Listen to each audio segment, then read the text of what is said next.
Fala, família da You Can Play, sejam muito bem-vindos a mais um episódio da You Can Talk. E hoje eu estou com um grande, incrível e espetacular Michel Maltes. Quem é você, Michel? O que você faz? Conte pra Rafael, para mim é uma honra estar aqui na You Can Talk. Eu sou um planejador financeiro pessoal. Nossa, que legal, gente. Também estou com o grande, incrível e espetacular Estênio Perini. Tudo bem, Estênio? Quem é você, Estênio? Conte pra gente. Tudo bom, Rafael? Obrigado pelo convite primeiro. Prazer estar aqui. Eu sou advogado, né? Sócio fundador do escritório Munhai Perini Advocacia. Chique, gostei. E estamos com a Karen Munhai também. Karen, muito bem-vinda. Quem é Karen Munhai? Boa tarde a todos. Rafael, muito obrigada pelo convite. É uma honra estar aqui. Sou advogada, sócia fundadora do Munhai Perini Advocacia. Ótimo, muito bom. Pessoal, eu tô com esse time de peso aqui hoje, porque o assunto é para você, músico, que está endividado, como eu, que estou aqui falando com você.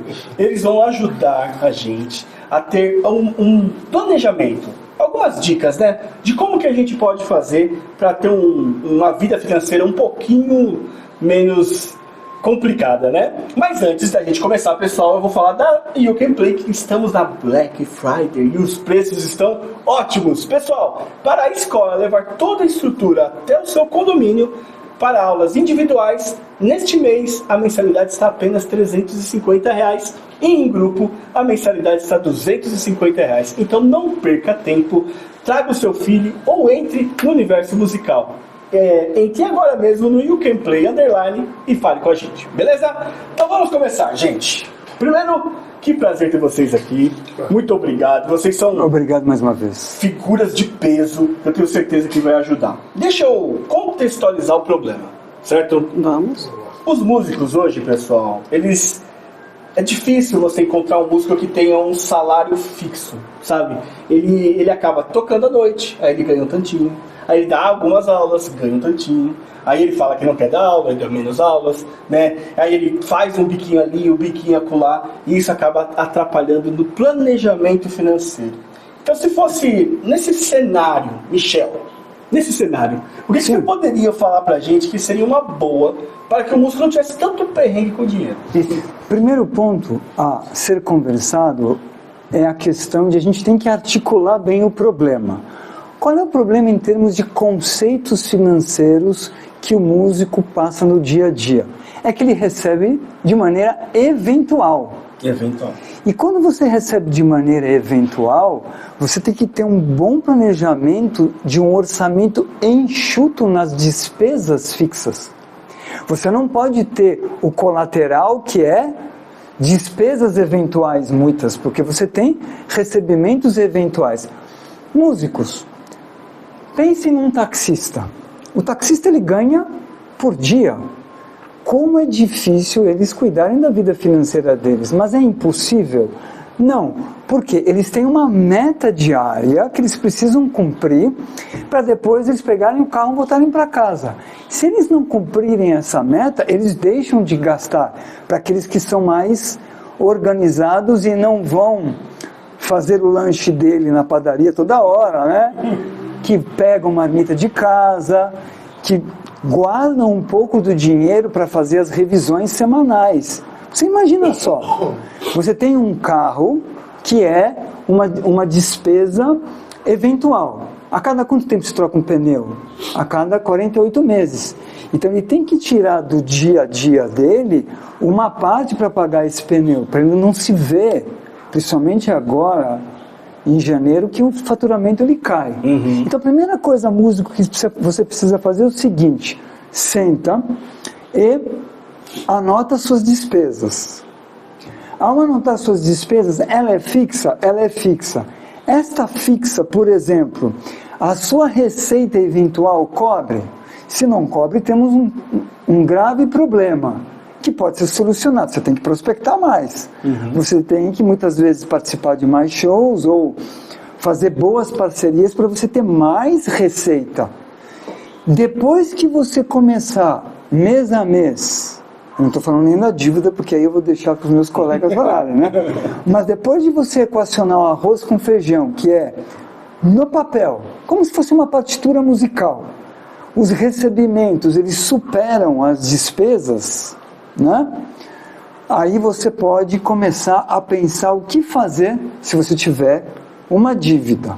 E aí eu devolvo para os meus colegas. Só uma coisinha antes, Michel. Você falou que a receita cai, né, no final do ano para uma música diferente. Agora é a hora que muitos músicos que estão assistindo estão com aquele... tá chegando o fim do ano. Claro, porque é a hora dos eventos, é a hora das cerimônias e tudo mais. Então, esse é o momento...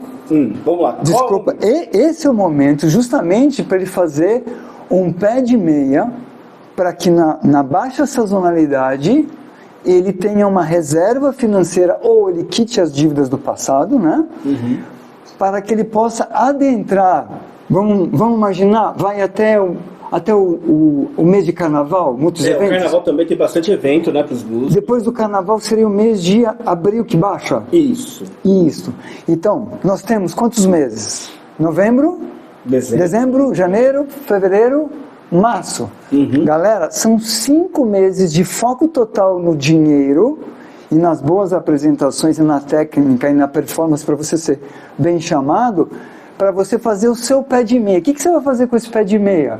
Se você está meio enforcado com dívidas, você vai ter que quitá-las, porque o que é uma dívida? É uma cruz que você carrega no presente. É legal ficar com dívida no presente? De jeito nenhum. Não é um peso, pessoal? É um peso. Quita as dívidas e entra limpo em abril, onde você... Se quitou as dívidas, tem uma reserva financeira, um saldo de reserva financeira, e vem em abril, caminha abril até o final do ano mais planejado. Esse é o ponto. E o planejamento nasce da criação de um orçamento, onde você elenca suas despesas fixas e cuidado com despesa eventual. Vamos complicar? O que é uma despesa eventual? É a coxinha. Com requeijão, que é melhor, né? Que você compra lá naquele bar e você sabe que você pode ainda passar mal, mas você tá com fome porque você não fez a marmita. Aí o que você faz? Eu tô com pressa, não acordou não, mais cedo. Aí você sai correndo, nem pôs a roupa direito, tem que comer, come mal, engorda, fica ruim na saúde. O tempo acaba com a saúde financeira. Mas um pé de uma meia de uma cor, um pé da outra de outra cor. Exatamente. Tecnicamente falando, o Rafael está errado. Por que está errado? O que é supérfluo? É todo o gasto que te aproxima do teu projeto de vida. Eu estou sendo meio esotérico, viu, galera da música? Mas tem fundamento. Quando a gente tinha 15 anos, a gente topava beber o vinho chapinha, não topava? Era um vinho, você não topava, né? Você sempre foi chique. São Tomé. Era pior ainda. São Tomé, chapinha não. Mas ficava chapado mais rápido com o São Tomé. O São Tomé era melhor que o chapinha. Foi. A ressaca era menor. Era menor. Né? Então, com 15 anos a gente suportava muita coisa. Mas agora, você consegue comer uma coxinha sem requeijão? Então, não é despesa eventual. Você tem que colocar no cachê. Você é músico de coxinha com requeijão e tem que valorizar o seu cachê. Para com essa falso conceito de austeridade. A austeridade você faz depois, quando você tiver o propósito, que a gente vai conversar sobre isso. Né? Músico, você vende sua imagem. O cara que te contrata, ele sabe que você está no perrengue. Pega uma dívida, pega um empréstimo pessoal para você de repente poder comprar uma coxinha que você quer, chegar bem no local e não ficar, né? Então, na verdade, despesa eventual é aquela despesa de imprevisto. É uma doença, quebrou o carro, quebrou o carro. Para isso tem o grande fundo de reserva, todo mundo O fundo de reserva, e tem o provisionamento eventual que as empresas fazem para o 13º, que toda empresa, não é verdade, Estênio, faz para pagar, toda empresa, né? Toda empresa faz o provisionamento de 13º dos seus funcionários. Eu estou sendo muito irônico aqui. Ainda a gente não tem essa prática no nosso país. Tem muita empresa que não faz o provisionamento no final. As empresas regulares, né? As empresas regulares, exatamente, diga-se de passagem. Então, vale também para a pessoa física isto. Entendi. Né? Então, na verdade, corrigindo um pouco o conceito, né? Despesa fixa é a despesa do item alimentação fora de casa no trabalho. Que vamos supor, você músico tem que colocar como uma meta. R$150 no mês. Então, você vai usar da sua inteligência emocional de entender. Nas duas primeiras semanas, pé na jaca. As outras 2, temperança. Então, eu posso comprar coxinha com requeijão nas 2 primeiras semanas. Nas outras, porque está chegando nos meus R$150, eu vou comprar coxinha sem requeijão.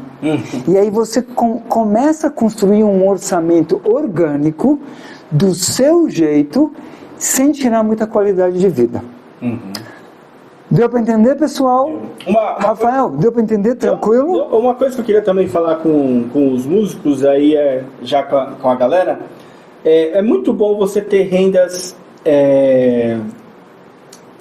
como o músico ele ganha picado, ele diversificar as suas rendas, né? Há muitas maneiras de você atuar como músico, né? E a gente estava falando muito do músico de palco que vê no final do ano a época de fazer uma grana, né? Porque tem muitos eventos, formaturas de faculdades, de escola, onde as bandas acabam tocando, então ferve o mercado. Ao mesmo tempo, as aulas param, porque as crianças entram de férias e elas param o curso, só querem voltar depois do ano que vem. Então, o professor, nessa hora, ele fala, meu Deus, está chegando no final do ano, agora o bicho vai pegar, né? Porém, se esse músico, ele é um músico de palco e é um professor, é só ele se organizar, certo? Na hora do final do ano, eu sei que as aulas vão parar, mas eu vou estar com as minhas bandas, né? E depois em abril, que é quando a volta do carnaval, todo mundo quer fazer aula. E aí volta os alunos de novo. Então, se diversificar a renda, talvez com certeza é uma maneira de você se manter naquele padrão, né? E não se lascar tanto aí como na parte orçamentária, certo? Falei besteira, Michel? Para ele não se lascar, ele faz um projeto de negócios todo ano. O tal chiquetoso business plan, né? Qual é o período de alta sazonalidade, de baixa sazonalidade? Põe um cifrão dentro, faz um colorido nos meses, e até você pode ajudá-los nesse sentido, né? Pega o calendário, coloca um colorido, o que é alta temporada, o que é baixa temporada, o que é a receita estimada de alta temporada e baixa temporada, e ele tem um orçamento para cada temporada nesse sentido. Até, se me permite fazer até uma complementação. Claro, Sênio, porque a gente precisa falar dessa sua questão da sua ajuda também, né? Não, primeiro que assim, você músico que toca rock and roll não tem baixa sazonalidade. Jamais. O eterno. Isso aí, vamos fazer isso aí, pronto. Tem trampo sempre, então. Jamais. Não esquenta a cabeça. Eu tenho que discordar porque, infelizmente, o cenário do rock está cada vez menos. Que isso? É mesmo, Rafael? Não sabia. O que tá... região? Não, No geral, cara. Isso. Hoje, é uma coisa que eu falo pra vocês, só pra vocês conhecerem. Você gosta de rock? Gosta de Guns N' Roses? É quando o Axl tinha voz, né? Eu gosto. Gosta de Guns N' Roses? Gosto. Guns N' Roses é muito conhecido por causa dos solos do Slash de guitarra. Sim. Hoje em dia, gente, todo músico já sabe. Se pegar e ficar fazendo aquele solo, a galera volta a sentar. Vocês acreditam nisso? Não, então, aí... Não tem mais paciência, gente, com solo. Hoje eles querem músicas rápidas, Então, de 20 segundos. aí, o que é isso? Entendi, Rafael. É gerações. Gerações. Essa geração Z, millennials e tal, a galera da minha geração, o pessoal um pouco mais novo do que eu, um pouco mais velho do que os millennials e geração Da nossa geração, de todos que estamos aqui, com exceção do Rafael. Não, eu também gosto muito. E aí o pessoal já não tem essa. Uma coisa até interessante você falar do Guns N' Roses, que eu vi uma matéria recentemente de um show, ninguém pulando, se divertindo no show, mostrando a imagem. Eu frequento show de rock há muitos anos. Inclusive, sabe, agora eu vou estar no show do Linkin Park. Nossa, tá com uma menina agora, né? É, a Emily.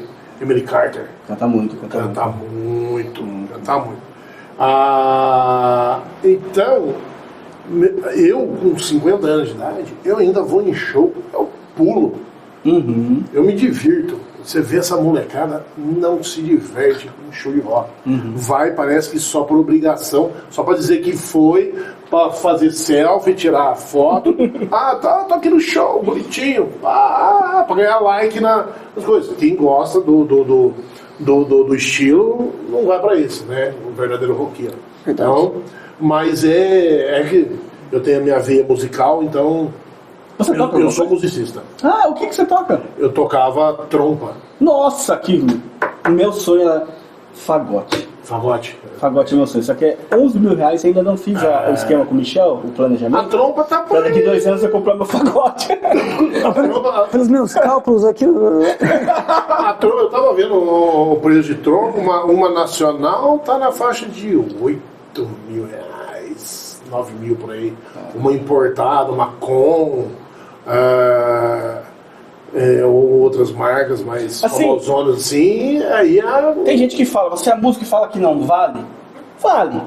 Só que a gente paga muito imposto também. Sim. Né? A gente tem que entender também esse, né? Vale o preço porque é um instrumento musical. Tem um piano aqui Claro. e a gente olha tudo feito de madeira, fala, meu, isso é tudo bem, mas a gente paga muito imposto também. Você quer ver um exemplo de imposto? Em janeiro de 2023 eu fui a Portugal. Uhum. Eu trouxe a minha cota de vinhos na bagagem, de garrafa de vinhos, certo? Chique. Eu comprei uma garrafa de vinho no supermercado, eu paguei 3 euros. Na época o câmbio estava 5 reais, redondinho, certo? O euro, o real. Uhum. Então deu 15 reais a garrafa de vinho. A mesma garrafa, mesmo rótulo, mesma safra, tudo bonitinho, no Pão de Açúcar aqui no Brasil, na mesma época, em janeiro de 2023. 150 reais. Minha nossa. Ou Essa é a seja, realidade. 10 vezes mais do que eu paguei no supermercado lá em Lisboa. É impressionante. E Rafael e ouvintes, e Stênio e Caio, Isso isso está em todo o lugar no mundo. Não, e qualquer- O imposto, a própria palavra imposto é impostado. Qualquer Então todos bem- os governos daqui para frente Qualquer bem vão que a gente colocar. importe, você tem incidência do imposto de importação. E eu não vejo muita esperança que isso reverta. Até porque, aproveitando o vigor do Stênio, ao ir em show de rock, ele é um braço muito importante para o planejador financeiro que cuida de músicos na questão de diminuir o endividamento e diminuir essa cruz. Aproveitando o que aqui foi dito, acho muito interessante colocar a possibilidade de os músicos realmente terem uma assessoria especializada para relativizar essa questão dos altos tributos. Acho muito interessante muitas vezes pensar em receber por uma pessoa jurídica, que diminui muito a tributação, que a sua prestação de serviço seja recebida não como pessoa física, que hoje a gente tem uma incidência de imposto de 27,5%. Entre 7,5% e 27,5%, é um valor extremamente alto, não só para os músicos, mas para toda e qualquer pessoa que trabalhe nesse país. Nossa, cara, desculpa te cortar, mas é exatamente esse o assunto. Tem imposto em cima da gente que recebe, mas se a gente como músico... Se você criar uma pessoa jurídica, um microempreendedor individual, Eu sou você microempreendedor. vai pagar 3,5%. Então, sobre o eu seu ia chegar nisso. A dúvida é que eu nunca paguei imposto quando me pagaram num bar que eu toquei, entendeu? Não, mas, por exemplo, você tem que declarar todo ano seus rendimentos. Certo. Então, você vai, tudo que você produziu num ano, você vai ter que pagar, no próximo ano, você vai ter que pagar imposto de renda sobre o valor que você recebeu. Entendi. Então, A sua renda. sobre a sua renda. Então, você vai ter a incidência de imposto de renda, Entendi. que pode ir até 27,5%. Em comparação, se você tiver uma MEI, uma empresa, uma pessoa jurídica, que a gente abre facilmente pela internet, não leva mais que 10 minutos, e você fizer os seus recebimentos de uma forma organizada pela MEI, você vai ter aí uma média de imposto de 3,5%. Olha a diferença que nós temos. Tá? A MEI é de fácil acompanhamento, é muito tranquilo, Então, assim, e altamente rentável. A gente tem que valorizar o nosso esforço, valorizar o nosso trabalho, valorizar o nosso dinheiro. E já vai estar recolhendo o INSS também. E você já vai estar recolhendo exatamente, como o doutor Estênio falou. Tudo. Quando a gente vai para limitada, a gente recolhe o INSS? Não. Também, mas aí você tem que ter mais de uma pessoa, você aumenta o regime tributário pode mudar de acordo com o faturamento. Vou contar uma coisa que aconteceu, é vergonhoso, mas eu vou contar, tem que contar. Vamos lá. Eu era MEI e eu fui esquecendo de pagar o MEI, fui deixando de pagar o MEI, aplico pouquinho, aí você esquece, depois eu pago, Aí virou um montão. 25 anos sem pagar o MEI, brincando, nem tanto. Foi um tempo sem pagar o MEI, deu um problema no meu MEI e eu virei automaticamente limitado durante um ano. Olha que doideira. Aí Eu você sou tem- limitado agora, eu tenho Aí- que... Agora você passou um ano, você tem que pedir o reenquadramento para o Simples Nacional, Uhum. tá? Você tem O que acontece comigo? Agora eu tenho que pagar contador. Então, gente, paga o MEI, pelo amor de Deus. Só você vai ter mais dor de cabeça que vai acontecer comigo, né? Exatamente, paga o bem, é simplificado, você mesmo pode gerir a sua contabilidade, é muito simplificado. Aí eu não paguei, agora estou pagando o contador mensal, não tenho nem rendimento para isso. E a questão, eu diria que não é nem pagar o contador, que é um profissional legitimado, mas eu diria para você o seguinte, a grande questão é a incidência tributária de uma limitada em comparação a uma MEI. Ela é infinitamente maior do que de uma MEI, Você não briga comigo. prestando o mesmo tipo de serviço. É que eu não sei o que é incidência tributária, você poderia me dizer? Claro, Eu não sei. sobre o tributo que incide, por exemplo, você tem um faturamento de R$100 mil, a alíquota praticada na MEI, sobre os seus recolhimentos tributários é uma, e a alíquota numa limitada é outra. Maior. Essa líquida significa o preço que eu vou pagar, é isso? Entendi. Então, me lasquei todinho, porque eu não paguei. Dependendo do que você fizer, você tem uma incidência maior, porque a faixa aumenta. Só complementar. A incidência é sobre do tributo, É sobre é a forma de incidência, né? O momento gerador, né? O fato gerador. É que eu quis explicar de uma forma não técnica. O fato gerador é quando incide um imposto, né? Que a gente chama na linguagem técnica fato gerador. Eu comprei o amendoim lá no supermercado. Quando eu passei no caixa, paguei, certo? Ali incidiu os tributos federais, estaduais e municipais, né? Então incidiu o ISS-QN, que é o Imposto sobre Serviços de Qualquer Natureza. Tá? Você paga para o município. Incidiu o ICMS, Imposto sobre Circulação de Mercadorias e Serviços. Você paga para o Estado. E incidiu o IPI, o imposto, aliás, PIS e COFINS. PIS e COFINS, é um tributo federal. PIS e COFINS vai financiar o INSS, certo? Só que o dinheiro não fica no INSS para pagar as aposentadorias, porque tem um mecanismo lá que a então presidente Dilma ampliou, né, de 10% para 30%, que é a chamada DRU, desvinculação das receitas da União. Então, 30% do que é arrecadado de contribuição social para o INSS vai para outras finalidades que não o pagamento de aposentadorias. Então o empresário paga tudo isso. Quando você compra um produto no supermercado, você está pagando, financiando a Previdência, além de outros tributos. Por isso que o Brasil é uma beleza, né? Que é um dos países que mais tributos tem. Né? E o exemplo supracitado por você do vinho, né? Sim. A diferença nominal do valor. Então é todo momento, né? Onde vai incidir o imposto. E na renda sua, na verdade, para a pessoa física, né? O músico, que é só pessoa física, não tem pessoa jurídica formada, né? Então, vou lá, você fez no final de semana 7 shows, certo? Vamos supor. Você arrecadou aí com cada show R$500, cada show. Então, você arrecadou ali R$3.500 no final de semana, certo? Esse valor que você arrecadou no final de semana, com os shows que você fez, na segunda-feira, você já tem que ir lá no site da Receita Federal, no portal ECAC, que chama, e preencher o carnê-leão, né? E recolher o imposto Gente, que medo. de renda Eu juro que eu nunca fiz isso. sobre esse valor que você recebeu no final de semana. Isso aí. Que o momento que você tem para recolher é ali dentro daquele mês, tudo que você recebeu de renda naquele mês, se você não declarar, você pode deixar para declarar no ano seguinte, no ajuste anual, ou você antecipa através do carnê-leão. A regra da legislação é você antecipar no carnê-leão, certo? Então você paga ali um xizinho, declara ali, eu recebi do bar tal, CNPJ tal, tá a quantia tal, certo? E isso daí você recolhe ali, o imposto antecipa. Depois isso aí vai ser abatido lá no ajuste anual. Mas aí essa é a diferença onde a Karen falou entre você receber a sua renda como pessoa física e a sua renda como pessoa jurídica.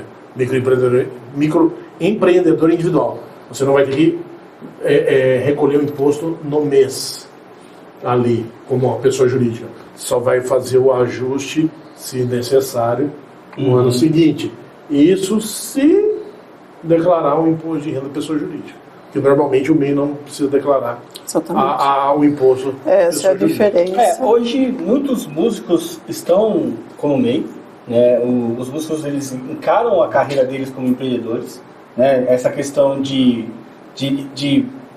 não ter um salário fixo, né? De prestar serviços em escolas dando aula. Hoje o nosso mercado de músicos como professores é prestar serviço. Você presta serviço numa escola, não tem vínculo, né, empregatício, né, e tocando à noite. Mas acredito que essa questão do tocar à noite e esses recebimentos, eles estão totalmente por fora disso, sabe? O pessoal paga, ninguém está declarando nada, dá uma impressão assim. E fica sem proteção.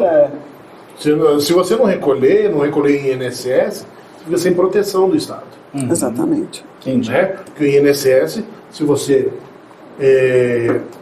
machuca a mão, você é guitarrista, baixista ou baterista, você machuca a mão.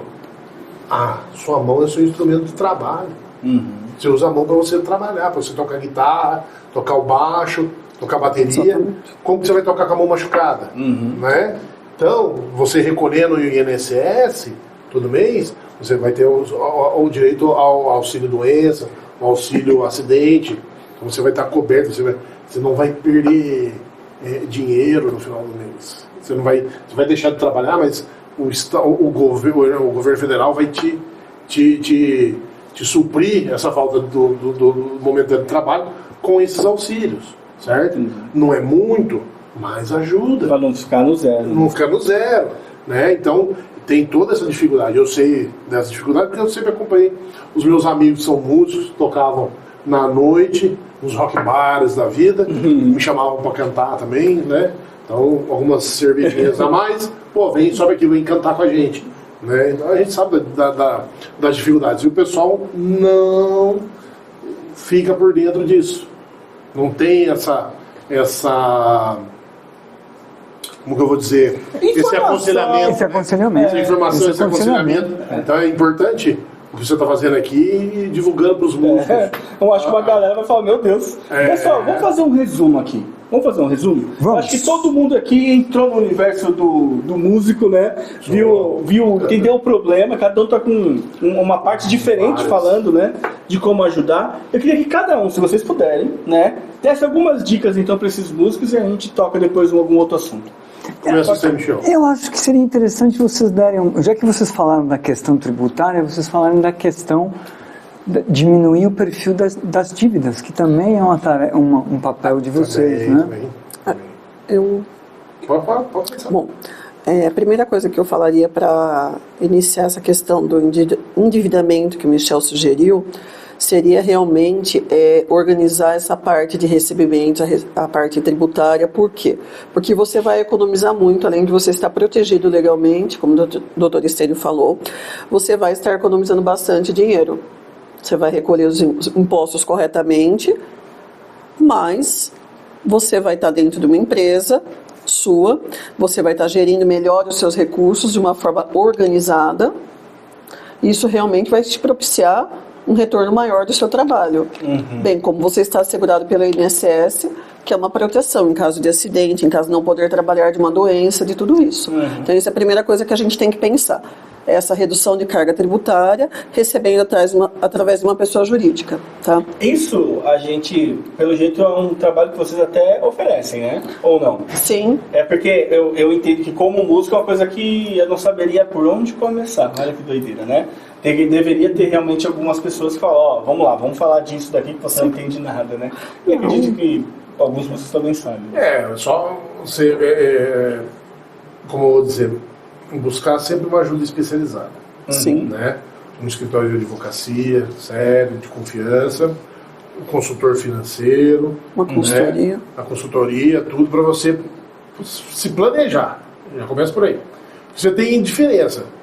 Você tem o músico que vive da música e tem aquele músico que é o músico do final de semana.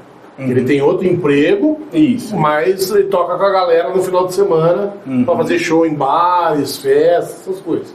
Tá? Ele, não, vamos dizer assim, entre aspas, não leva tão a sério a música, por assim dizer. Né? Não tem como atividade principal. Não é a atividade principal, exatamente. Desculpa. Isso é uma coisa que eu gosto de falar para os músicos amigos, né? É que muitas vezes há um certo preconceito com a carreira, né? E se você pensar em um final de semana que ele consegue levantar uma grana legal, e principalmente a aula, quando eu entro na hora da aula, é muito valioso hoje, né?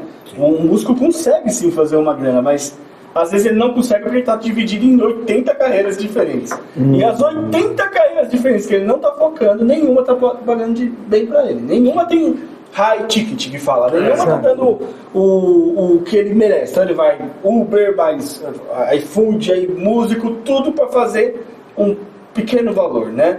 Às vezes se ele focasse em alguma coisa e não tivesse preconceito, até como músico, porque músico às vezes quer só tocar à noite.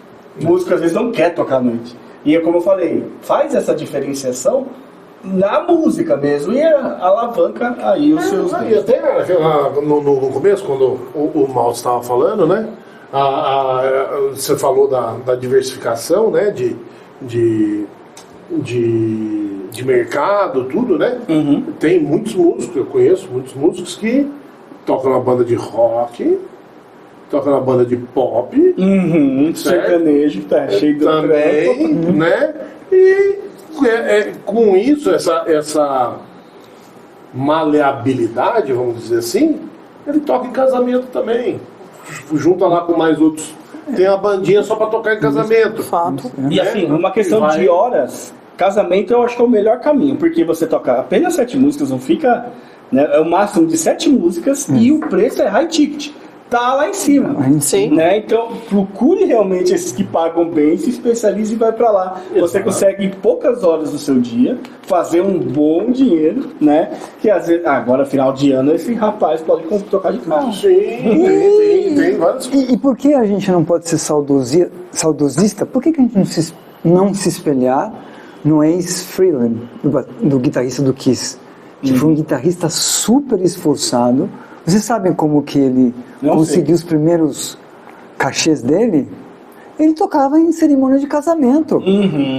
Tocava em cerimônia de casamento, aí ele viu um anúncio, né, para poder tocar, precisamos de guitarrista experiente, e ele aceitou e ficou intermitente no Kiss, entrou e saiu e tudo mais, né? O que acontece, isso eu falo com propriedade porque é o pessoal que eu conheço, é o que eu amo. Claro. A pessoa já está trabalhando no que ama. Você já está fazendo o que ama como músico. Agora não vai afunilar esse funil mais ainda. Entende? Não fica fechado em uma coisa só. Você já está fazendo aquilo que ama, vai tocar sertanejo sim, estão pagando mais. Entendeu? Vai. Tem que pensar como um negócio, tem que pensar como um negócio e fazer como um sustento. Você já está na sua profissão que você gosta. Por isso a ideia da empresa. Você criar uma pessoa jurídica para poder, né? Até para uma forma. Você vê esses grandes músicos, o cachê que eles recebem nesses shows não vai para pessoa física. Tudo PJ. Não é pro Chitãozinho e pro Chororó ou para Ivete Sangalo ou quem for. é para uma empresa, uma pessoa jurídica que recebe esses cachês milionários que eles ganham, certo? Que administra e reduz o pagamento de impostos. Ali ele tira o Prolabore, né? Ele paga um imposto de renda em cima do Prolabore, daquele valor que ultrapassou um salário mínimo. Porque até um salário mínimo você não paga o imposto. Ainda depois, agora, na hora de aprovar essa alteração da legislação tributária e passar a isenção a faixa de isenção para R$5.000, você vai ter mais desconto ainda no seu Prolabore, né? Então, para poder tirar ali da pessoa jurídica. Então, isso aí é a vantagem. Espelhe-se nos grandes. Isso. Certo? Quem já está na estrada, cuidado, né? Mas com cuidado. Cuidado, porque esses caras são minorias, você vai se lascar, se matar. Exatamente. E uma coisa eu sempre falo, vamos falar do Luan Santana? Ele é high ticket, ele ganha uma grana, mas o cara que tá tocando piano pro Luan Santana não é high ticket, ele é um músico que tá recebendo um cachê normal, é um pouquinho mais que você tá ganhando, não é nada de novo. Não, os músicos, né, ali é música mesmo cachê. Então cada um tem que, vou falar uma coisa que tá saindo da minha orelha. O músico tem que encarar a sua carreira como empreendedor. Sim. Ele tem que pensar sempre como ganhar mais dinheiro sempre e ser sonhador, lógico, né? Eu quero ser o Luan Santana, beleza. Mas ao mesmo tempo, né, vai fazendo, vai dando suas aulas. Hoje a aula é algo mais certo que você pode ter. Seja um professor, faça seus shows, seja empreendedor. Hoje eu tenho a minha escola, eu tenho o meu espaço. Faz de tudo para tentar aumentar o seu time. Se você me permite a palavra, realmente eu concordo com você. Eu acho que você tem que construir a casa pelo alicerce, não pelo telhado. Até você chegar lá, porque o que é grande hoje foi pequeno um dia. Com certeza. E até gostaria de um comentário sobre o que você falou dos períodos e que os alunos, principalmente crianças e jovens, não querem ficar nas aulas, querem retomar só durante as atividades escolares. Eu sou mãe e eu daria uma sugestão aos músicos, que são pais, em pensarem em fazer recreações nesse período, diferente das aulas que as crianças e jovens têm. Fariam uma renda extra, aliviariam pais e mães, divertiriam as crianças e jovens. Aliviariam, porque esse é um período que os pais querem pôr em algumas atividades diferentes. Sim, e assim, eles estão acostumados com uma vida corrida, uma rotina de escola, de atividades, e se ficarem em casa, vão ficar o tempo todo em tela, seja videogame, celular, o que for. Então, eu aconselharia, como também forma de diversificar o negócio, que vocês pensassem em atividades recreativas para essas crianças. É uma boa. Atividade recreativa, porque é uma atividade bem remunerada. Os pais não vão se importar em pagar desde que seja um preço adequado e eles tenham ali, as crianças e jovens tenham o que fazer, porque música é muito legal, música é produtivo. Música acrescenta, é cultura, muito melhor do que a gente vê por aí, muito melhor do que uma criança um dia inteiro no videogame, um dia inteiro no celular, um jovem um dia inteiro na rua ou nas telas. Então, eu aconselharia a fazer isso, realmente diversificar, ser empreendedor. Ser empreendedor. Fica a dica. Michel, uma dica. Uma dica, vai. Você já deu várias, né? Mas se você fosse resumir em 3 letras. Nossa. 3 letras? Brincadeira. 3? Nossa. 3 letras? Céu. Orse. Consegui. Orse, a sua vida com propósitos. Não. 3? Não, é brincadeira. Pode falar mais, tá, gente? Eu pensei que ele não ia conseguir sair. Ele saiu. Orse. Bom,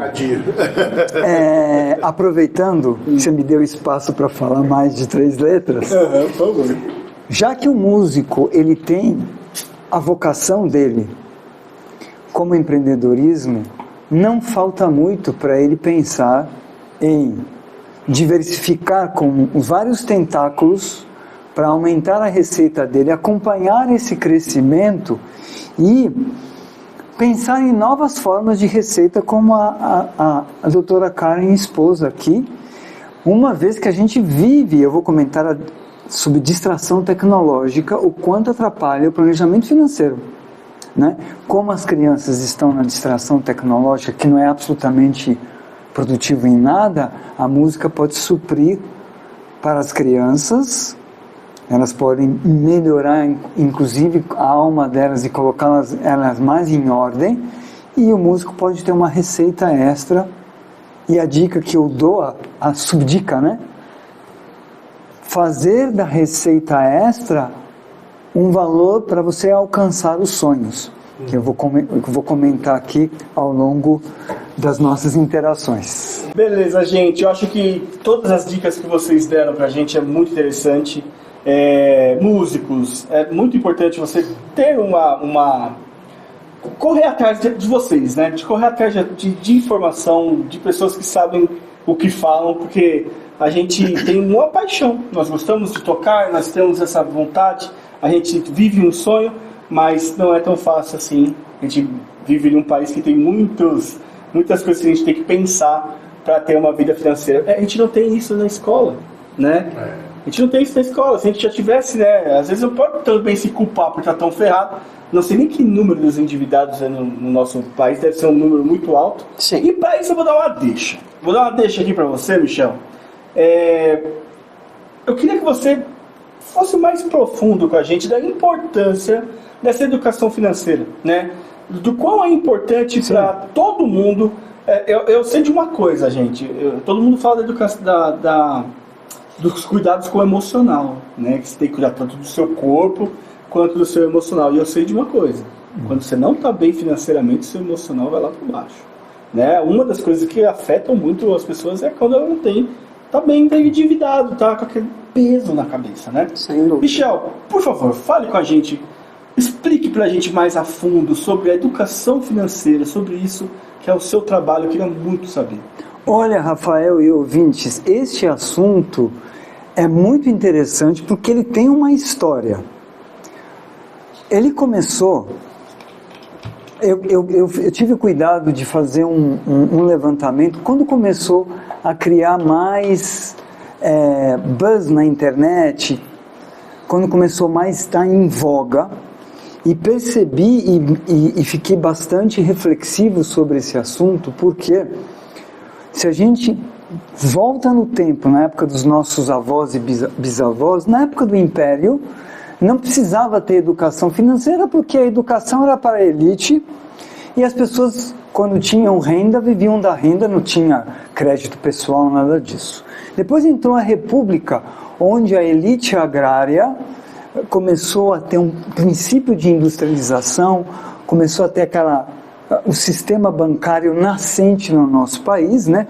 Vale lembrar que na época do Império que foi criado o Banco do Brasil, e o Banco do Brasil quebrou várias vezes, depois ele voltou novamente, e a gente, saindo da parte da República, entra a Era Vargas, onde a época de bens de consumo, industrialização muito forte, o início da criação das caixas econômicas, e começamos o primeiro elemento de educação financeira chamado cidadania financeira.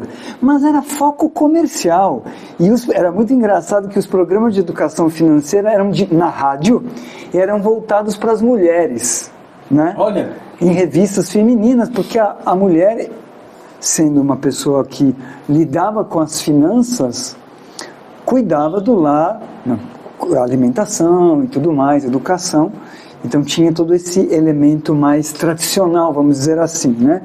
E aí vem um momento que muitos de vocês viveram, ou os pais de vocês viveram, que é a época da inflação.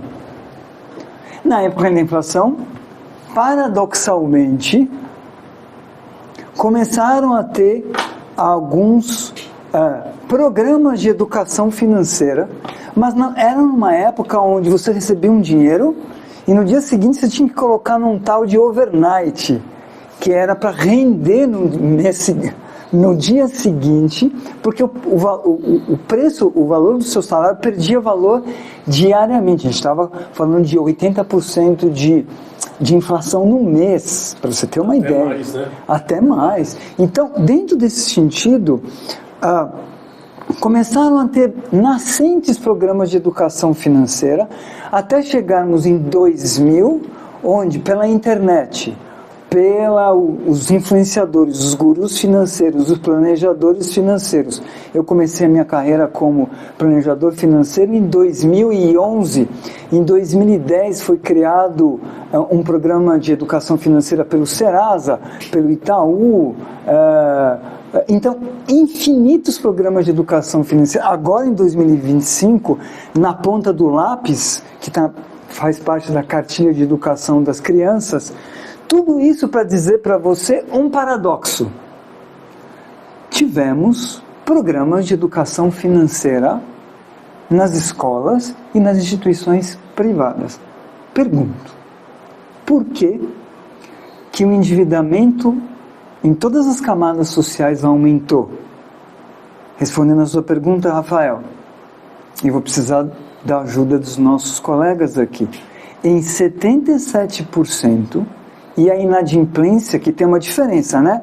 Endividado, a partir do momento que eu paguei no cartão de crédito, já sou endividado. Vou pagar daqui 30 dias. Inadimplente quando eu não consigo pagar minhas dívidas. É 33% da população brasileira. É só vocês fazerem uma conta. Qual é a população brasileira hoje? 20 milhões. Faz mais ou menos, se fosse 50 milhões, seria a metade, né? 50% seria a metade. Isso. 110 milhões que estão endividados. Mas é 77% que estão endividados.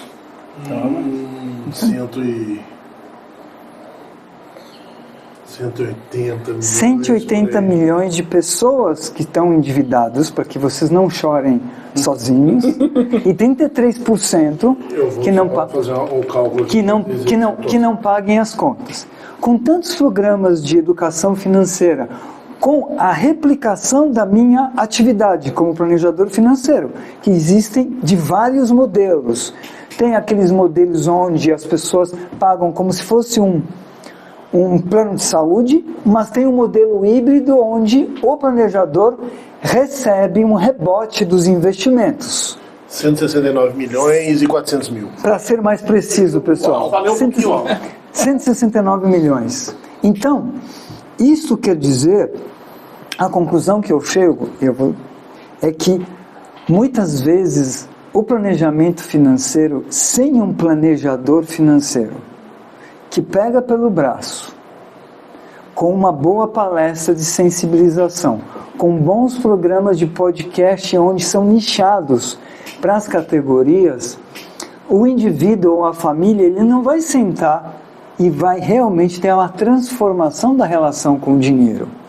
Porque vocês imaginem como que deve ser a cartilha na ponta do lápis de educação financeira governamental, né? Eu não tive acesso. Não teve acesso. Escola pública que teve. Claro, e a gente não pode deixar de lado, por exemplo, as iniciativas do Sebrae, mas são iniciativas pontuais, não existe um processo. É o mesmo exemplo, falando na questão emocional, é o mesmo exemplo, por exemplo, da pessoa que vai na reunião de alcoólatras anônimos. Primeira semana ele dá aquele testemunho e ele vai diminuir a carga da nossa tequila, vamos dizer assim. Mas continua.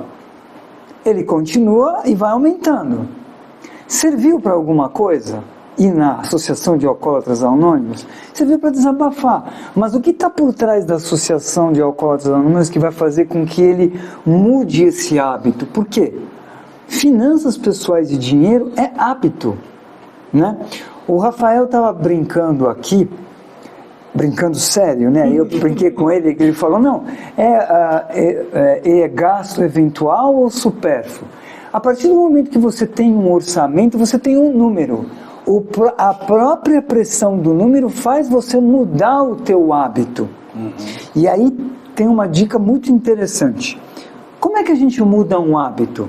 Tem 3 componentes para a gente mudar o hábito, que faz parte da minha prática como planejador, que não só lida com o número, mas lida com o comportamento. Vou dar uma prática de uma cliente minha, diretora de escola. Toda vez, antes de ir à escola, ela passava no shopping Tatuapé e comprava um sapato de R$400. Bom. Assim, ela fez isso durante 3 meses. Chegava nas reuniões, eu não tenho dinheiro para viajar, Michel. Fica tranquila. Me fala um pouco dos teus hábitos. Como é que é teu hábito de consumo? O que você faz? A gente planilhou tudo. Aí começou a estourar no vermelho gastos com roupas e acessórios. A gente colocou uma estimativa que ela achava. Eu acho que eu gasto R$400 no sapato. Ora, na mesma semana ela ia de 5 a 7 vezes por semana no shopping e comprava 4 pares de sapato na semana. Quando ela estimou na primeira reunião, ela estimou errado. E isso é o processo de educação financeira, onde você vê os números e começa a aprender como um número influencia no seu comportamento, não o contrário. Porque se você vai dizer, olha, deixa o meu comportamento influenciar no número, ela poderia me falar o seguinte, o problema é meu, eu faço o que eu quiser, eu quero comprar 200 pares de sapato, faz o que você quiser, mas não venha chorar porque você não viaja. Aí o que ela fez? Ela aprendeu como guardar sapatos mais baratos lá em Jaú, não é verdade? No polo de indústria de calçados, fez a viagem para Jaú e comprou em lote os sapatos que ela queria, nas cores que ela queria e preencheu o closet do jeito que ela queria e começou a guardar o dinheiro para pagar a viagem à vista. Então, educação financeira na prática. E para isso é um processo de transformação na sua relação com o dinheiro. Por isso que é muito importante para um planejador olhar o perfil da dívida com especialistas, porque eles ajudam, e eu vou passar a palavra para os nossos amigos aqui, para diminuir a quantidade de juros, se for possível, para liberar essa cruz nas famílias, para que eles possam agora ter um presente mais leve e pensar nos sonhos. Então eu queria passar um pouco a palavra para os nossos amigos, como que vocês fazem isso e ajudam muito o trabalho do planejador, educador financeiro. Claro.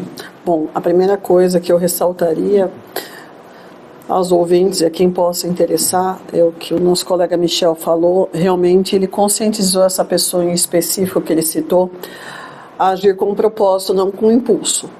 Ela não deixou de viver, ela apenas adequou o jeito que ela queria viver a um jeito consciente para que ela pudesse ter um propósito de viajar, um propósito de passear, de fazer uma outra coisa, sem ser uma refém das próprias vontades, uma refém imediata das próprias vontades. Muito bem. Isso é uma coisa muito interessante, porque você muda o estado emocional da pessoa. Respondendo a sua pergunta do emocional, é exatamente você isso que ela muda falou. o estado emocional da pessoa. Então, assim, ela achou uma alternativa plausível, uma alternativa viável, para que ela pudesse ir lá comprar os tantos sapatos que ela gostaria. Ela sanou aquele impulso de compra, mas de uma forma realista, de uma forma otimizada, indo até um fabricante, e passou a agir com propósito. Então não houve sofrimento, houve mudança de hábito, como o Michel colocou. Acho isso muito interessante. Acho assim, realmente salutar, gostaria de comentar sobre isso. E tem muitas coisas aqui que a gente poderia estar comentando com relação ao endividamento, que hoje 33%, né, Michel, das famílias estão inadimplentes. Ou seja, gastaram mais do que poderiam pagar. Infelizmente, essa é a questão. Tem uma coisa que eu queria falar para vocês que tem um pouco a ver do emocional. E isso é um exemplo meu, né? Um exemplo que aconteceu comigo. É um trauma. Isso pode acontecer com as pessoas. Claro, com certeza. Claro que pode. Acontece muitas coisas pesadas no seu emocional. E às vezes você fica num estado, eu falo que o estado que eu estava é o estado de bêbado, sabe? Tomando decisões, às vezes, impulsivas, sem pensar, para tentar tirar um pouco da tristeza. Né? Isso é uma coisa importante, desculpa ser um pouquinho cirúrgico, né? Educação financeira, você lida com um lugar na nossa alma chamado razão e sanidade. E toda vez que a gente está imerso todos nós pela fragilidade humana, imersos na paixão amorosa, ou fica embevecido por causa da paixão, né? Por dinheiro muita gente faz loucuras, né? Né? O amor pode propiciar tudo isso, né? Impulsos, gastos por impulsos permeados por essa paixão. Existem momentos que a gente não consegue ver números. Exato. E aí, nesse sentido, qual é o papel do planejador financeiro? Que ele tem que entender um pouco de psicologia também. O planejador financeiro isento, que ele é remunerado diretamente pelo cliente dele que quer solucionar um problema comportamental. Ele dá essa tomada de consciência. Olha onde você entrou. Você sabe por que você entrou nesse sentido? Esse é o primeiro passo. Depois dessa consciência, começa uma atitude do próprio cliente interlocutor a tomar umas decisões mais austeras e pragmáticas, porque muitas vezes o número vem para quem está apaixonado trazer um senso de realidade, né? E a pessoa sai da bolha e toma decisões que tiram algum peso da vida dela. A gente pode falar sobre paixões, a gente pode falar sobre perdas. Paixões, né? Perdas, claro. Compensações emocionais. Eu acho que essa é a palavra. Compensação emocional. Porque vamos colocar um exemplo de um luto. Você perdeu alguém que você gosta, que você está muito triste, e às vezes a gente tem uma dificuldade de viver a tristeza, né? Exato. Então o que a gente está querendo fazer? A gente quer ter alguma coisa legal, quero dopamina, né? Exatamente. E muitas vezes você pode começar a tomar atitudes irracionais, pensando, eu me ferrei aqui, mas eu vou alugar essa casa que eu tanto queria, eu vou comprar esse carro que eu tanto quero, uma compensação talvez. A mensagem subliminar, eu mereço. Já que eu estou passando por uma situação tão triste, eu mereço isso. Eu quero isso porque eu quero me sentir um pouco melhor. E nessa, sem um planejamento, você acaba caindo, né? E grande parte dos meus clientes que vieram através da minha página relatam que já tiveram um problema de compulsão. Muitos também vieram como ressaca da pandemia, porque a ressaca da pandemia, isso é muito importante que os colegas falem, trouxe uma onda de Pronamps, uma onda de empréstimos pessoais que, como ondas no mar, vão vindo, estão chegando agora, no colo de um problema para um planejador financeiro solucionar questões comportamentais que já estão no nível, subiram da mensagem subliminar, estão no nível da consciência. Eu entendi porque eu fiz. No nível da consciência, eu entendi porque eu fiz isso. Porque eu compensei, porque eu quis dopamina, não quis olhar, mas eu não quero.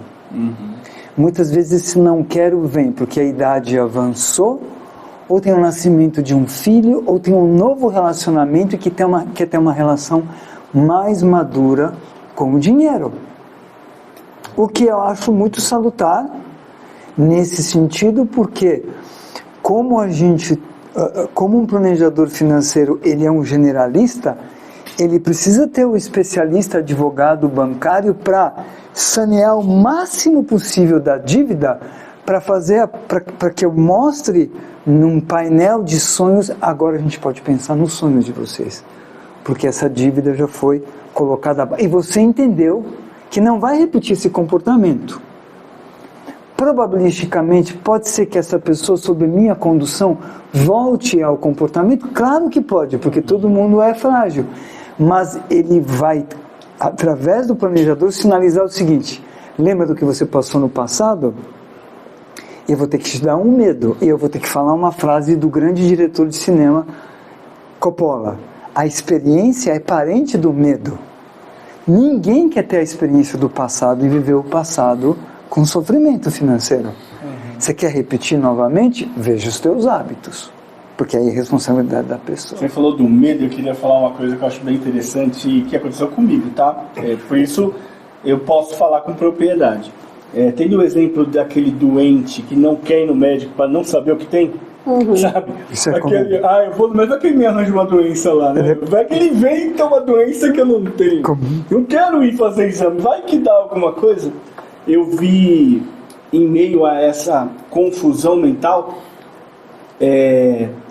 você ansioso, deprimido, você não quer ver o problema.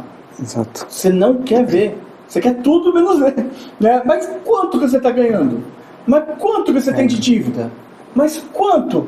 Eu vou ver depois, eu não quero ver agora. E aí você está deixando o barco ir. Por isso que eu sou absolutamente sincero. Uma gente cancelou na primeira reunião a partir do momento que eu propus um orçamento. Porque nesse momento a pessoa começou a ter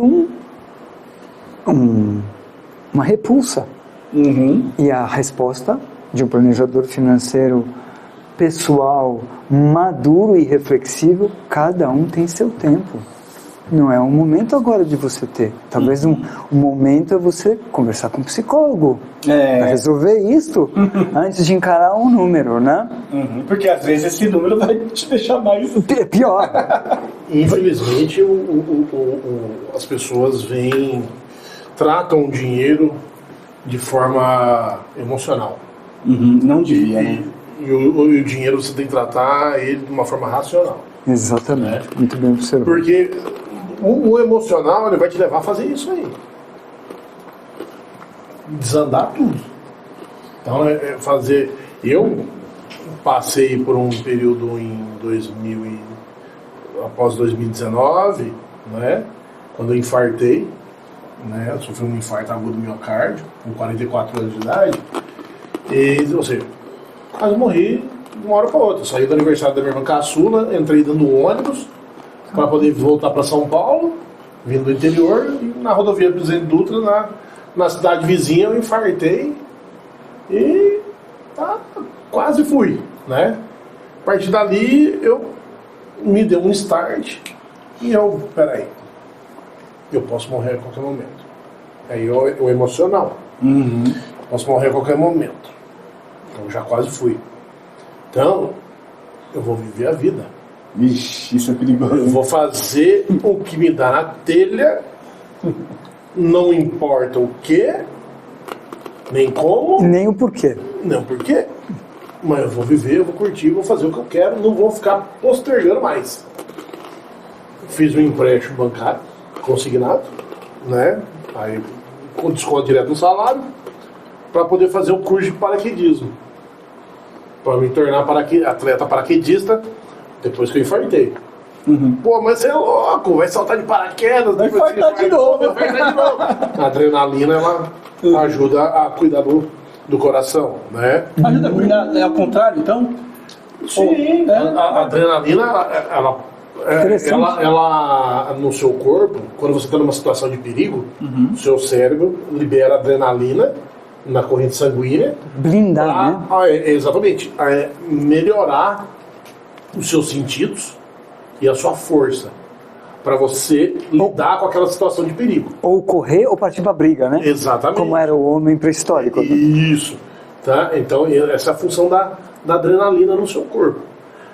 Quando você sofre uma parada cardíaca, além da massagem cardíaca que é feita, o que os médicos dão para poder o seu coração voltar? Na veia. Adrenalina. Interessante, né? Ela tanto ajuda quanto pode matar também, né? Mas feito da forma correta, né? Com acompanhamento médico, beleza. Fiz curso de paraquedismo, me endividei e fui saltar de paraquedas, tá? Me formei, estou saltando de paraquedas, bonito. Aí continua fazendo o refinanciamento para continuar saltando, que não é barato, certo? E vai indo. Então, beleza, agora eu tô sossegado, né? Mas, emoção te leva a fazer isso. Você não para pensar. Hoje eu já vi que, não, eu posso começar a fazer planos futuros que dá para seguir, mais racional. E aí, então, Rafael, essa parte emocional ela é meio complicada para você lidar com dinheiro. O endividamento hoje, né, das pessoas, não só das pessoas físicas e jurídicas, né, você vê uma problemática muito grande. A oferta de crédito no mercado é muito grande. Hoje, infelizmente, você lida com juros muito altos no mercado, né?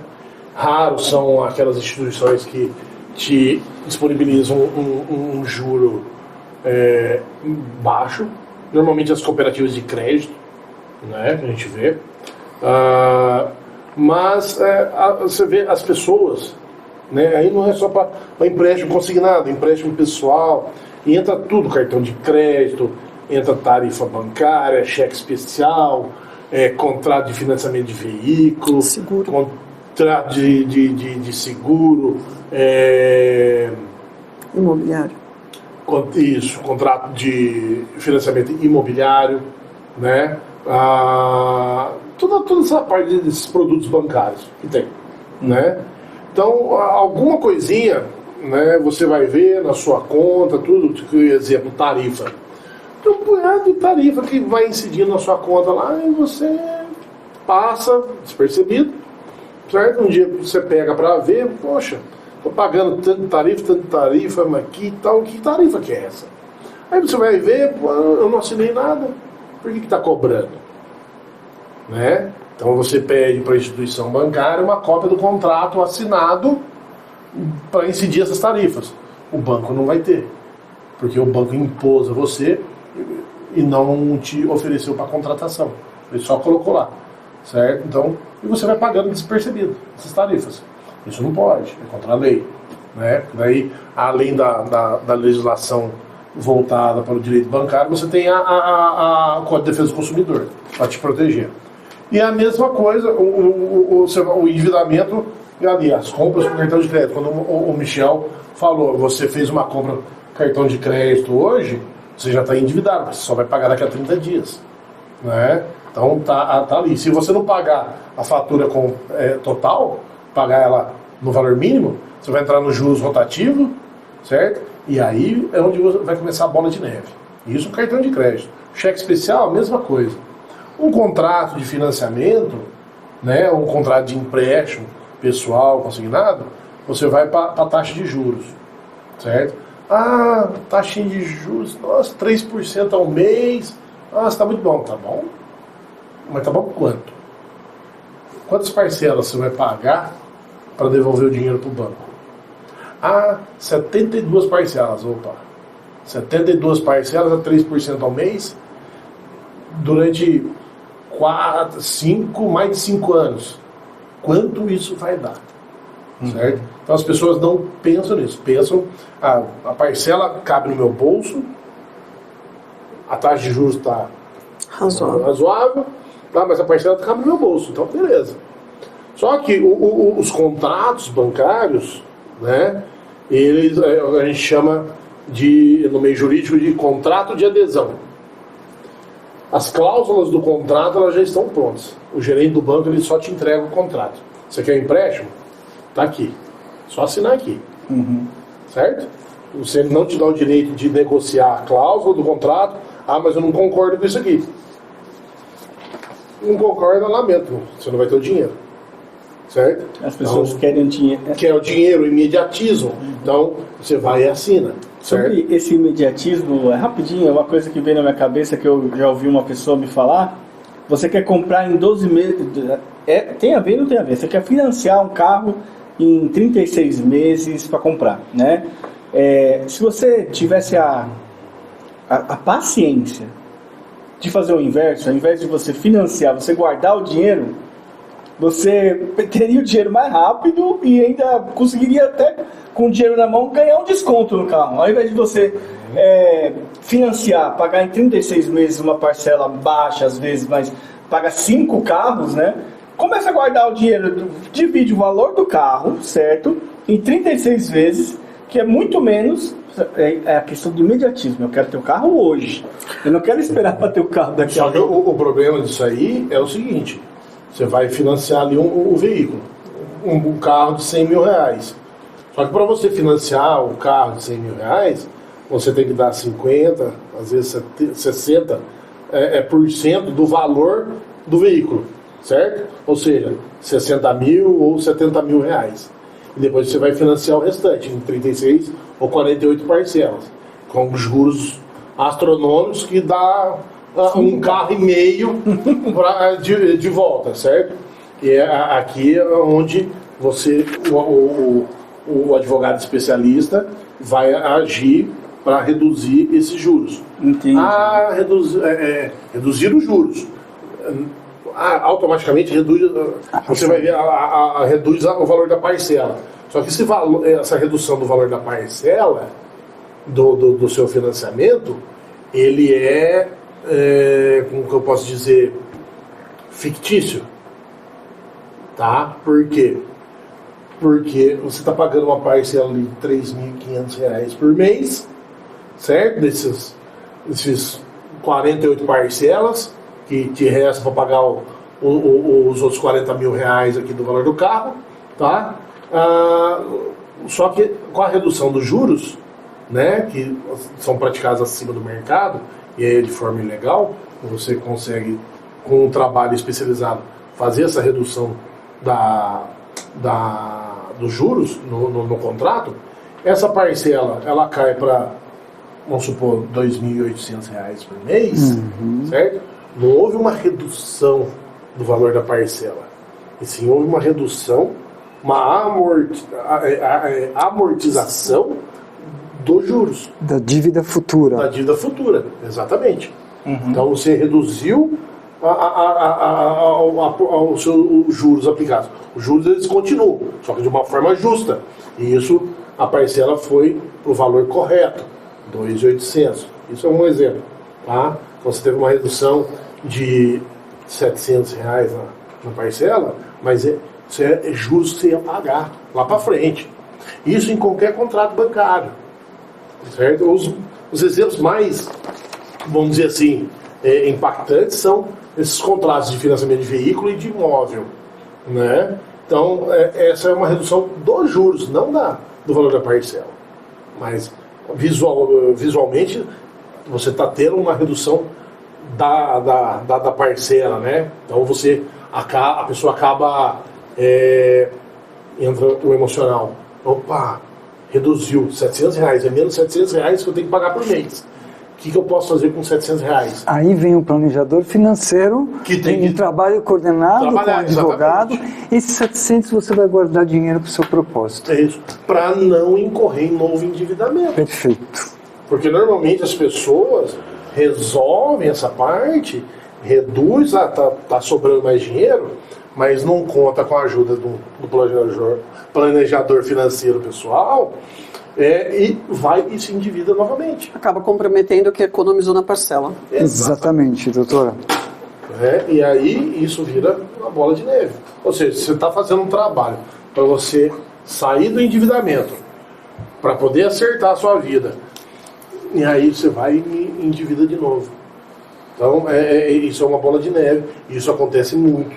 E as pessoas elas agem mais pelo emocional do que pela razão. Se não tiver um aconselhamento correto, né, de um planejador financeiro, isso aí ela vai se endividando e fica nesse círculo vicioso, e toda hora atrás do advogado para acabar com o endividamento, o planejador financeiro, mas o trabalho do planejador não está dando certo, eu estou me endividando, mas você está fazendo da forma correta? Você está mudando o hábito? Mudando o hábito? Não está. Né? Então entra tudo esse limbo, né, que acaba atrapalhando. E isso para tudo, até o cartão de crédito. Pior é o cartão de crédito. O cartão de crédito, esse plastiquinho que anda no seu bolso, isso é uma armadilha que as pessoas não têm ideia do perigo que é. E qualquer coisinha, e agora que é por aproximação, você nem olha, aproxima lá na maquininha, vai pôr no crédito, ganhar milha.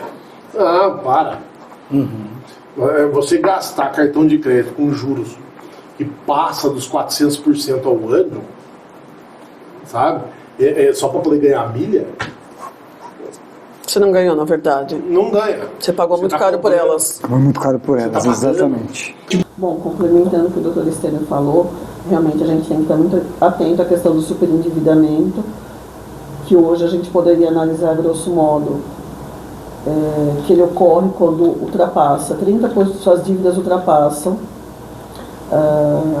tomam conta de mais de 30% dos seus vencimentos mensais. Isso é um problema muito sério, precisa realmente de ajuda especializada para sair, para não ficar nessa bola de neve. Nós aconselhamos que realmente procure uma ajuda especializada da sua confiança, para que você possa recalcular as suas dívidas, verificar as suas dívidas, não cair em golpes bancários para fazer refinanciamentos, repactuações, que vão incorrer em juros sobre juros, vão aumentar a sua dívida e aumentar o seu problema. Vocês podem ter aí pelos gerentes de banco uma apresentação de uns juros aparentemente menores, porém, eu diria, não justos e às vezes até enganosos. O que acontece na realidade? A sua dívida vai ser alongada quando você faz um refinanciamento, a sua dívida é alongada, a parcela diminui, porque sua dívida é alongada. E muitas vezes a gente vê o oferecimento de empréstimos com refinanciamentos com saldo, com troco. E isso é uma armadilha, na verdade, que ninguém deveria cair. Porque isso só aumenta seu problema, só aumenta o abismo, vai dificultar ainda mais que você saia dele. Então procure ajuda especializada, entenda que também você tem deveres, mas você tem direitos. Você tem direito a pagar a sua dívida de uma forma justa, com juros legais, tá? Existem ações também muito praticadas contra as instituições bancárias por esses abusos, como o Dr. Estênio falou, no caso de cobranças de tarifas, cobranças indevidas que vocês nunca assinaram, vendas casadas de seguros, cestas de produtos, tudo isso, provado que não foi assinado pelo cliente, você pode entrar na justiça contando com a ajuda de um profissional especializado e pedir não só a devolução nos últimos 5 anos dessas tarifas, dessas taxas, mas também danos morais, porque houve a lesão, houve o prejuízo. Então fique sempre atento a isso, também não caia no golpe das empresas cobradoras de dívidas, né, das empresas, me fugiu a palavra agora. Recuperação de crédito. De recuperação de crédito, tá? Porque o que acontece? Muitas vezes elas pegam dívidas, compram carteiras de dívidas que já se davam como perdidas pelos credores, oferecem descontos absurdos e as pessoas, achando que estão fazendo uma negociação muito vantajosa, pagam. No entanto, elas não sabem que isso é uma outra armadilha. Por quê? Porque elas vão ficar com o nome no registrato. Registrato é um sistema do próprio Banco Central que você pode ter o nome limpo no Serasa, mas se você tiver o seu nome no registrato, você está na blacklist bancária, ou seja, você não vai conseguir financiamento, você não vai conseguir limites para nada. Essa é a razão que muitas pessoas nos questionam: olha, eu estou com o nome limpo, eu não tenho nenhuma restrição, nenhum apontamento em órgãos de proteção ao crédito. No entanto, se esquecem da existência do registrato da blacklist bancária, que também acontece quando você faz uma quitação de uma dívida direto com o banco, utilizando descontos por ele oferecidos na hora. Você resolve um problema imediato, mas cria um problema futuro muito mais difícil de sair. Então tudo isso tem que ser observado, tudo isso tem que ser estudado. Aconselhamos então a procura de um profissional especializado, de um planejador financeiro, para que você realmente saia das suas dívidas de cabeça erguida e rompa esse ciclo vicioso, para ter uma vida mais tranquila, mais equilibrada e utilizar seu dinheiro racionalmente, não mais com emoção, porque a emoção passa, mas a dívida fica. Muito obrigado por tudo que vocês fizeram aqui, tá? Esse papo foi muito produtivo, tenho certeza que muita gente vai se sentir impactada se assistir esse podcast até o fim, porque como vocês mesmos falaram, 70% das pessoas estão endividadas, 30% estão inadimplentes, né? Então eu tenho certeza que é o problema de muita gente nesse país. Com certeza. Michel, muito obrigado pela sua presença. Eu que agradeço os ouvintes, a paciência. Eu queria que você falasse, tá, as suas redes sociais para quem quiser te procurar. E lembrando que na descrição vou deixar também todas as suas redes lá, arrumadinha lá para te seguirem, tá bom? Então fala ali naquela câmera, o que você quiser falar. Michel Maltz, tudo com Z no Instagram. E o meu site pessoal, www.lifefp, de finanças pessoais.com.br/Michel-Maltz. MALTS. Isso, e tá na descrição, gente. É só entrar lá. Estênio, você quer falar alguma coisinha no finalzinho? Fala naquela câmera lá, primeiro também. Deixa eu te agradecer. Te agradecer, Rafael, pelo convite, pela oportunidade de trazer informação jurídica a todo o seu público. Isso é bastante importante. Uma coisa que a gente preza na Ordem dos Advogados do Brasil. Trazer essa informação para a população, tá?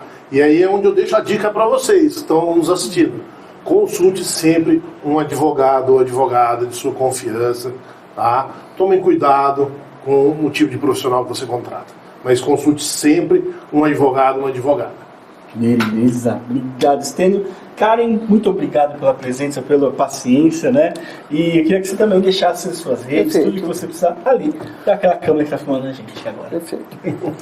Eu que agradeço pelo convite, acho que foi um papo muito proveitoso, esclarecedor.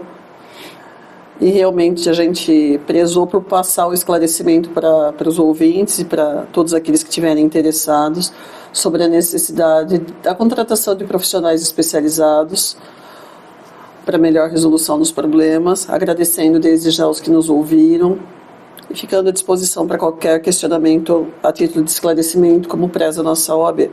Muito obrigado a todos. Valeu, gente. Tchau, tchau. Calma, mais importante, que todo mundo vai falar aqui. Se inscreva no meu canal, né, gente? Se inscreve aí no YouCan Talk, curte e compartilha com os amigos. Não é Com verdade? certeza. Isso aí, né? Falou, gente. Tchau, tchau.